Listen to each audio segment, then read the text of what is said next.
because I do believe that sometimes a great hostess can be a lousy consultant. You could have someone who is a phenomenal hostess. You bring her in as a consultant, and it's not the right time for her.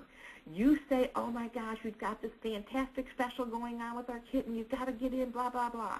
Okay, this great hostess, she had a good party. She's got some bookings. Well, guess where those bookings are going now that she's decided to become a consultant? Well, maybe in your mind she decided to become a consultant, but in her mind she decided to get the kit.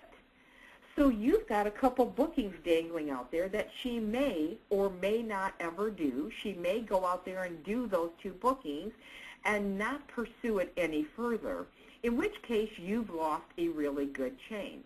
So you could do her party. You could have had a couple bookings. From those parties, you could have gotten maybe 4, 5, 6 more parties. And also building that chain, you might have found 2 really, really good recruits in those 6 parties that you did from her party. But instead, you signed her for your special kit, and she takes her kit and does minimal, and she falls off the face of the earth, and you have now lost access to a very, very good chain of people. Not smart if you want to build a solid foundation in your direct selling business. So so I'm going to go back to this for a second. I want you to just understand that the quality of your recruits is a direct result of the quality of your recruiting, and so you have to work with people and find out, are they right for your company? And the number one activity that you need to do to find out if it's a fit is the interview. Now, at the interview, I'm going to tell you right now, it's not about how many recruits that you sign that's important. It's how many times you showed the opportunity that's going to make you big money. When somebody says to me, I recruit everyone I talk to, then I'm going to tell you flat out, I was good, darn good in this business. And I did not recruit everyone that I talked to. And the reason being is because some of the people that I talked to, I didn't want on my team. And some of the people that I talked to didn't want to be part of the company. So if you're signing everyone you talk to, then here's what you're doing. You're waiting until they're ready to sign to talk to them. You're waiting till they're ready to sign to sit down and show them the opportunity. So basically all you're doing is this person says, oh, I'm ready to go, and you may be just talking and talking and talking, and she says, I'm ready to go, and you just go through the process of sitting down and signing her. That's not an interview, okay?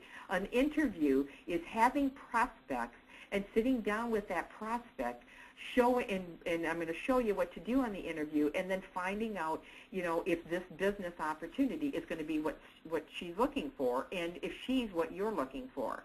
So here's what a 30-minute interview is all about. First of all, here's what you need to take with you to your 30-minute interview. On your 30-minute interview, you need to take some interview material, including your company's marketing plan. Now, this is going to be whatever your company uses when they're sitting down and talking to people about coming to the business. This could be your recruiting brochure.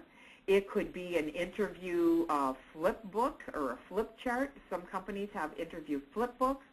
But you want to make sure you have something that you can sit down and show her how she's going to earn her kit, how much money she can make, and you also want to include a few levels of your company's marketing program. So if that's not in the recruiting brochure or what you're taking, make sure you take something that shows your company's compensation plan or marketing plan, whatever they call it. You also want a hostess packet so that if this person has not already booked a party, then you want to have a hostess packet so that you can give it to her so she can use it for her grand opening, her launch, her preview party, whatever your company calls it. And then you want to have a calendar for the next 30 days because you're going to be giving her some things to do in her next 30 days in the business. You also want to take the interview guide. Now, if you're a Direct Selling Doctor member, and the website, if you ever want to check that out, is Direct Selling Doctor, D-O-C-T-O-R, spelled out, directselling.doctor.com. If you're a member of Direct Selling Doctor, and I know a lot of you, I saw some of the names here, and a lot of you are members, the interview guide is on the Direct Selling Doctor website, okay? You also want to take with you the new consultant phone script and the observation party questionnaire that are part of the leadership blueprint. And I'm not sure, the new consultant phone script may also be on the Direct Selling Doctor membership site. I'm not sure about that. So, but those are some of the things that you need to take. Now, here's how you conduct a 30-minute interview. There's 6 steps to it. The first step, and if you leave any of these steps out, you're not maximizing the results that you could get from your 30-minute interview, okay? The first step is, what do you want to do, or what do you want with your income, and why do you want it? So you're asking, the first part of this interview is sitting down and asking this person what they want. Now, what a lot of people consider an interview is sitting down with somebody and showing her how to get started in the business, what she can gain and stuff. And you know, that's all fine and dandy, but that's actually the second part of the interview. Because I have found if you know what they want and why they want it, you have a way to close. If you don't know what somebody writes and wants, and I want you to write this down because this is profound.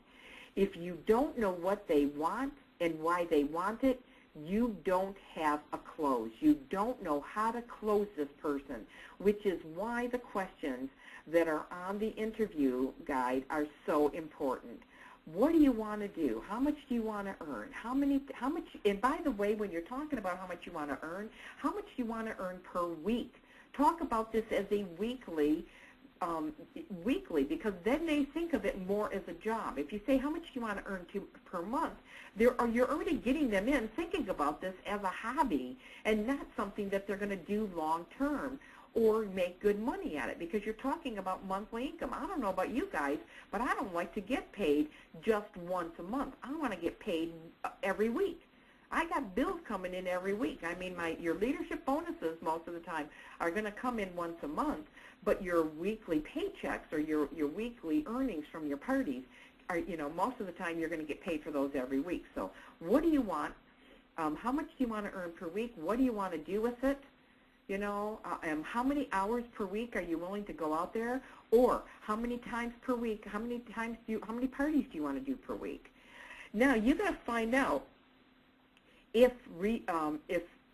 reality is going to meet her expectations. Because if she says, I want to make $400 a week, and she only wants to go out once a week, well, there's not a lot of companies out there. I'm not saying there's none, but there's not a lot of companies out there where you're going to make $400 every single time you go out. And so you would have to ask a question. Well, let me ask you a question. Which is more important? Is it more important for you to make $400 every week, or is it more important for you to only go out once? Because our average consultant earns about maybe she makes $150 per party. And so you say our average consultant makes $150 per party. So if you did 2 parties, you're going to make around about $300, and if you did 4, it would be about $450. So I just need to know what's more important. Is it more important for you to make the $400, or is it more important for you only to go out once? Reality has to meet expectations. It can only meet expectations if you uncover what is the underlying objective to whatever her answers are, okay? Then you go into, here's what our company has to offer by using your company interview book, by using your company's recruiting brochure, whatever you're sitting down there and using with her, okay? Then you have to find out, is she really willing to do what it takes to get what she wants, okay? You have to come, you know, are you willing to do what it takes in order to get what you want? I have a closing question that says, you know, Susie, if I agree to teach you and train you and give you all the information you need, do you think you could do a good job with this?